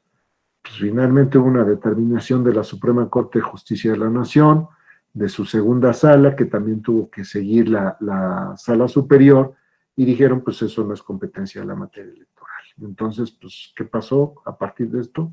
Pues que perdieron ese espacio para el manejo de su presupuesto los pueblos originarios.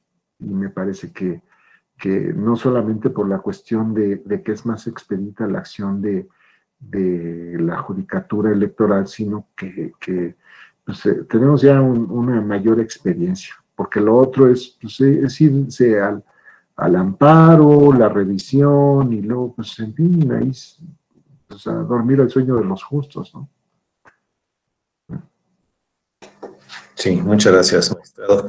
Tenemos Antonio Palomares pregunta, ¿qué como en el derecho electoral mexicano, el premio a la mayoría o cláusula de gobernabilidad en legislaturas estatales.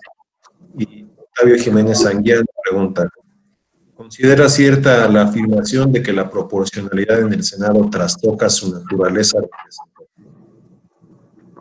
A ver, trastoca su naturaleza, perdón. Dice, ¿considera cierta la afirmación de que la proporcionalidad en el Senado trastoca su naturaleza representativa? Pues miren, no, pues es que estas cuestiones, yo les decía, pues encontramos una razonabilidad. Ha sido el eterno debate entre cuál es el órgano de representación federal, el Senado, y cuál es el órgano de representación nacional, la Cámara de Diputados. Pues no, yo les voy a decir, esto suena, y yo les recomendaría revisar estas posiciones, que es el originalismo o textualismo en Estados Unidos. Antonin Scalia, que fue un justice de la Suprema Corte de Estados Unidos y ahora también la recién nombrada justice, se me fue el nombre, Barrett, que postulan eso de que, oye, mira, es que hay que leer la Constitución, pero a la luz de lo que establecieron los padres fundadores, y se tiene que hacer una lectura literal, gramatical, y en función de sus valores. Bueno, pues yo diría, oye, pues si vamos a hacer eso, pues no vamos a avanzar, ¿no? O sea, realmente todas estas modificaciones, en fin, están rebasando dogmas que se habían establecido, y ya si vean, por ejemplo, también cómo hemos pasado del Estado legislativo al Estado constitucional y democrático de derecho. O sea, el juez dejó de ser la boca que pronuncia las palabras de la ley para convertirse no solamente en un órgano de control en donde se preocupa por aplicar la ley vigente, sino también la válida. Y la ley válida es la que respeta los principios del Estado constitucional y democrático de derecho y los derechos humanos. Entonces, es ahí donde estamos nosotros desaplicando disposiciones inconstitucionales o aplicando directamente la Constitución o realizando interpretaciones conformes. Entonces, la cuestión es que ya dejamos muchas cosas atrás de lo que era nuestro Estado en función de la Constitución de 1812, la de Cádiz, la de 1824, federalista, la Constitución, las bases orgánicas de 1853, el Acta de Reformas de 1847, la de 57, que es federal, y la de 17, y si nosotros revisamos la de 17, lo que era el proyecto de Carranza de reformas a la Constitución de 1857, pues ya no se parece en nada. ¿Y qué es? Y yo digo, qué bueno que no se parece en nada, porque caminamos hacia otras cosas y entraron no solamente los derechos sociales, otros derechos. ¿Y cuál es nuestro paso decisivo de que debemos de dar?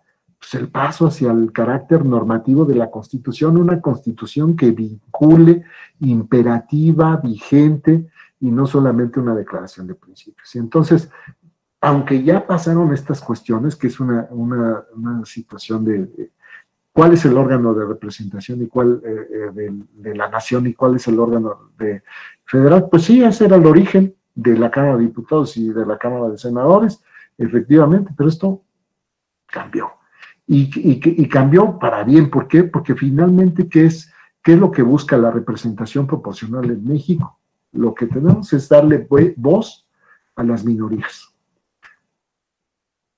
A esos 32 en la lista nacional, para que puedan participar. Y es lo que se conoce por algunos autores, Giuseppe de Bergottini y don Héctor Fixamudio, como el estatuto jurídico de la oposición garantizada, que las minorías representativas tengan la posibilidad de manifestarse. Por eso es muy delicado todas estas expresiones donde se pretende dejar a la decisión de las mayorías los derechos de las minorías.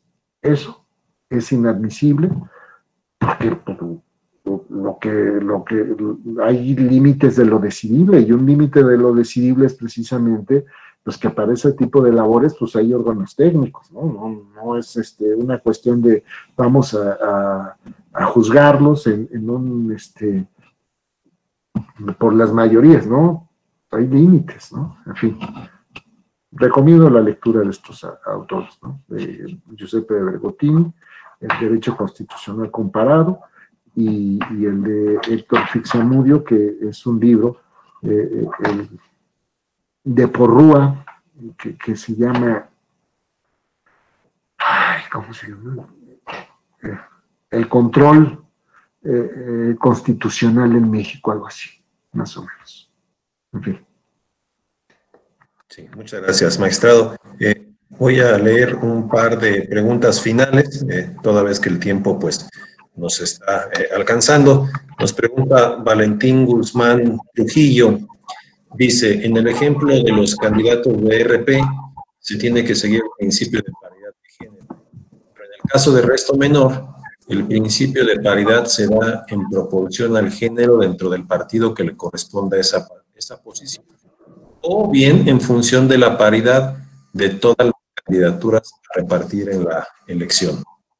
Y la última pregunta, en el ámbito de la academia, nos pregunta Ernesto Antonio García, ¿a qué tantas discrepancias de criterios, en su opinión, desde las salas, en ocasiones, más que beneficiar a ciertos sectores poblacionales, les perjudica? Ajá, bueno, pues miren, a ver si me puedes retirar otra vez los planteamientos, mi querido Alex.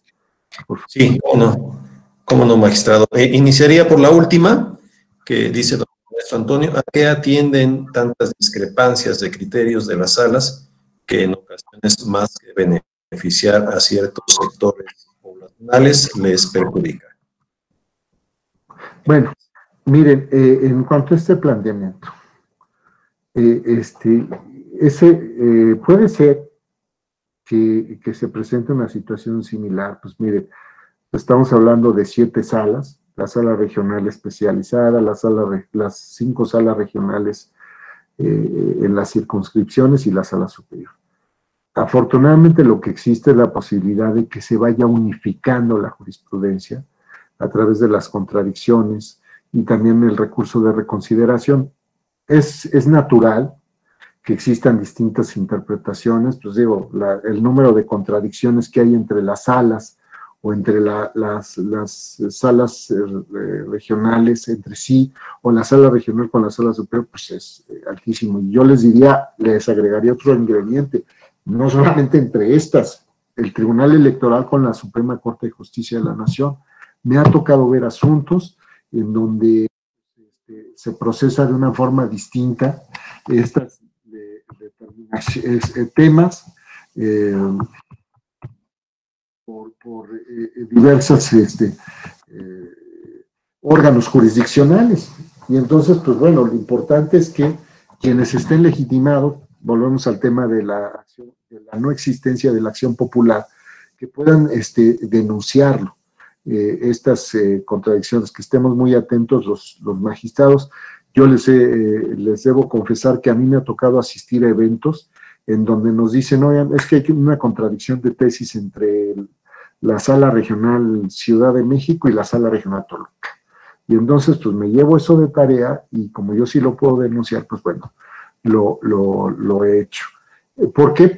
Pero no por una cuestión de que nos den la razón a la sala regional Toluca y vean que aquí solamente nuestros chicharrones truenan, sino más bien porque a quienes es hacia los que está dirigida nuestra acción, hacia los justiciables, hacia la ciudadanía, los partidos políticos, las coaliciones, candidaturas comunes, todos los sujetos. Entonces, pues, que tengan esa cuestión. Y lo más importante, desde mi perspectiva, es la consistencia. Ya no la consistencia del tribunal, sino la consistencia de la propia sala. Digo, la sala se desintegra, se va renovando cada 3 años, y entonces por lo menos uno de sus integrantes de los 3 y la sala superior, bueno, pues a partir del 8º año, bueno, más bien del séptimo año, vienen los relevos de la sala superior.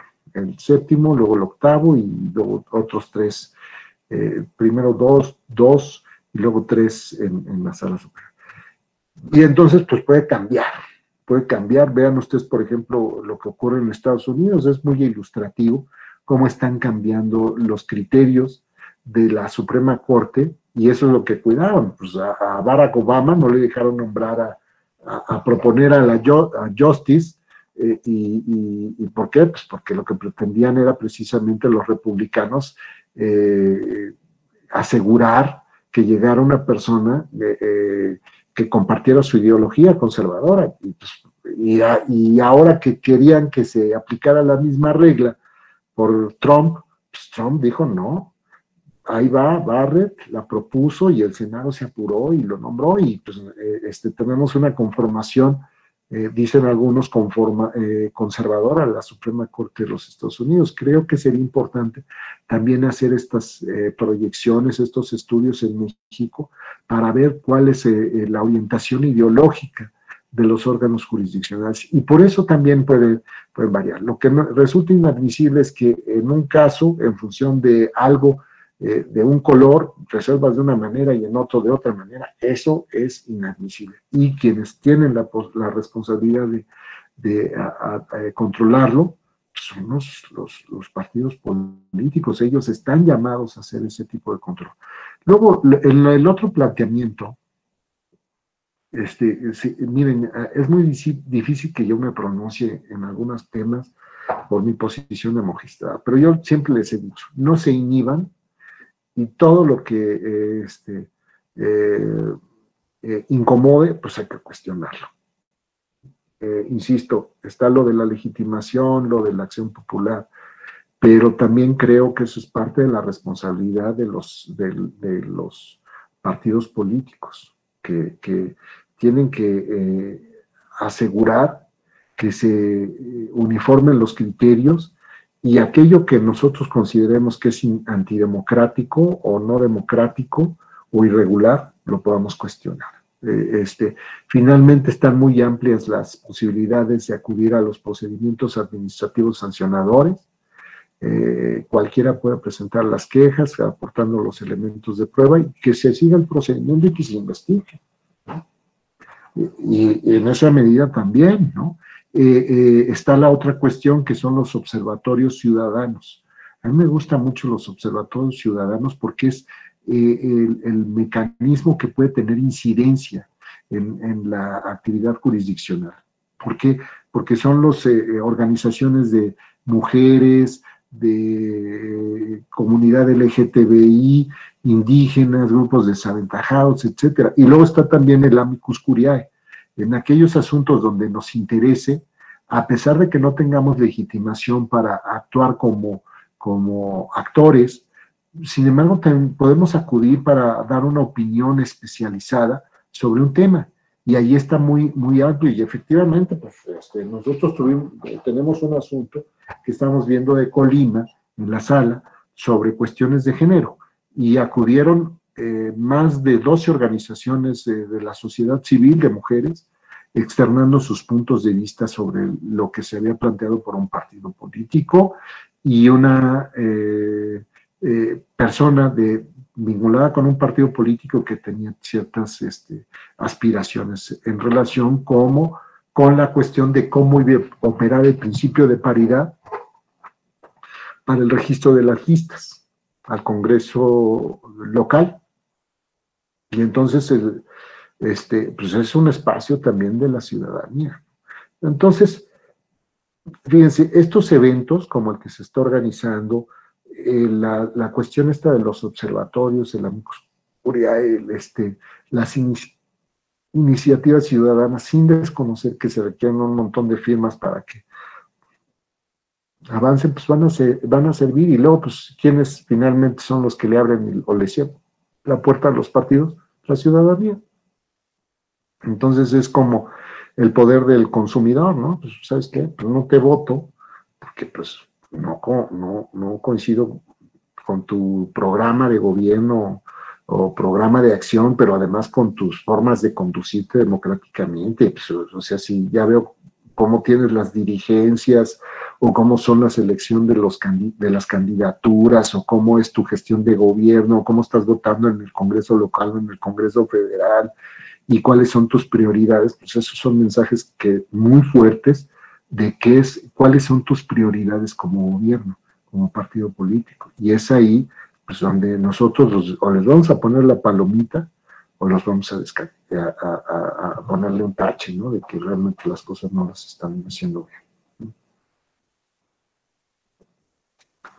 Muchas gracias, magistrado. Ofrezco una disculpa a Valentín Guzmán Trujillo. Desafortunadamente el tiempo pues, se nos ha terminado, no obstante nos quedamos con el compromiso de enviarle pregunta al correo del magistrado para que, si él tiene bien, pues nos ayude con su respuesta, con su planteamiento. Hemos recibido muchas felicitaciones, magistrado, tanto en la sala como por las redes sociales.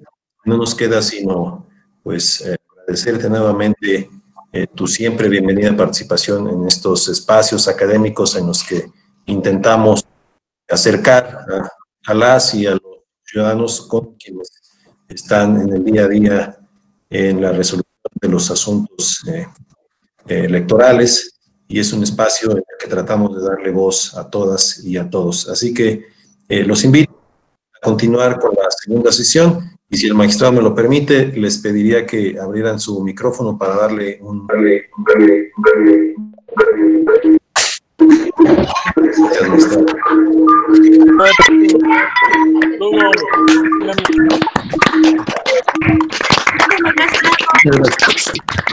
Gracias, felicidades por la exposición. Gracias. Gracias. Felicidades. Gracias.